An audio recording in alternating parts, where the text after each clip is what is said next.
Hello friends, Sindhi kitchen में आपका स्वागत है। आज मैं आपके सामने सिंधी पुलाव की रेसिपी शेयर करने वाली हूँ।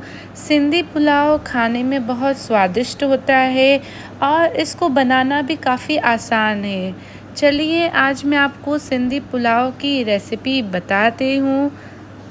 सिंधी पुलाव बनाने के लिए आपको सबसे पहले खड़े गरम मसाले चाहिए।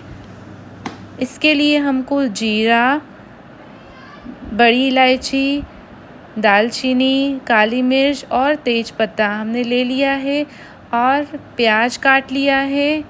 शिमला मिर्च, गाजर, टमाटर सब मैंने काट के रख दिया है। अब गैस में कुकर रख दिया है। इसमें हम थोड़ा सरसों का तेल डालेंगे। सरसों का तेल डालने से सब्जी या कुछ भी चीज़ बनाने में बहुत स्वादिष्ट लगती है, इसलिए मैंने सरसों के तेल का यूज़ किया है। तेल गरम हो गया है, इसमें हम सारे खड़े गरम मसाले डालेंगे। इसके बाद इसमें हम प्याज डाल देंगे। प्याज को डालने के बाद इसको हम भूनेंगे। प्याज को हल्का सोते होने देंगे। जब प्याज डार्क ब्राउन हो जाए उसके बाद इसमें हम चावल डालेंगे। देखिए प्याज डार्क ब्राउन हो गया है। अब हम इसमें चावल डालेंगे। अब हम इसमें चावल डालेंगे। 3 कटोरी मैंने चावल यूज़ किया हुआ है। 3 कटोरी चावल के लिए इतना प्याज काफ़ी रहेगा। इसमें मैंने गाजर डाली है, शिमला मिर्च डाली है, टमाटर और हरी मिर्च, ये सब इसमें ऐड कर लेंगे। अब इसमें 1 चम्मच नमक डालेंगे। 1 बड़ा चम्मच नमक लीजिएगा। उसके बाद 1 छोटा चम्मच इसमें लाल मिर्च डालेंगे। जिसको ज़्यादा तीखा पसंद है वो ज़्यादा लाल मिर्च भी डाल सकता है। मेरे घर में बच्चे हैं इसलिए मैं कम लाल मिर्च डाल रही हूँ। अब इसको डालने के बाद इसको घुमाएंगे। चावल को हमको थोड़ी देर भूंजना है। इसको हम ऐसे ही घुमाते रहेंगे जिससे चावल चिपके ना।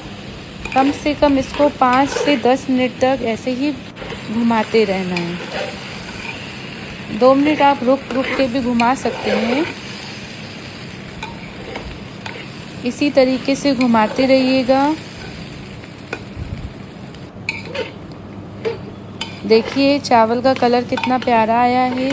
हल्का सा घुमाने के बाद अब इसमें हम पानी ऐड करेंगे। इसमें मैंने 3 कटोरी चावल के लिए 6 कटोरी पानी यूज़ किया है। हमको डबल पानी लेना है।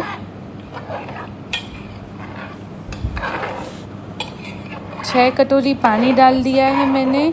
अब इसको हम हल्का हल्का घुमाएंगे। जो चिपका हुआ चावल रहेगा वो निकल जाएगा। उसके बाद मैंने 1 चम्मच गरम मसाला लिया है। गरम मसाला डालने से चावल या पुलाव इसका टेस्ट बहुत अच्छा आता है। अब इसको ऐसे ही घुमा देंगे। उसके बाद कुकर का ढक्कन बंद कर देंगे। इसमें 1 सीटी आए जब तक हमको 1 सीटी लगाना है कुकर में। 1 सीटी आने के बाद मैंने कुकर को खोल दिया है। देखिए पुलाव का कलर कितना प्यारा आया है। हमारा पुलाव तैयार है।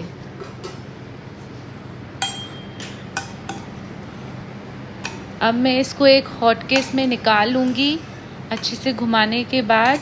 देखिए पुलाव बिल्कुल भी चिपका हुआ नहीं है, इसलिए उतना ही पानी यूज़ कीजिएगा। जितना चावल है डबल उतना पानी यूज़ कीजिएगा। अब इसको मैं हॉट केस में निकाल दूँगी क्योंकि हम लोग खाना थोड़ी देर से खाएंगे। देखिए कलर कितना प्यारा लग रहा है। आप भी अपने घर में बनाइए और टेस्ट कीजिए। सिंधी पुलाव बहुत टेस्टी होता है।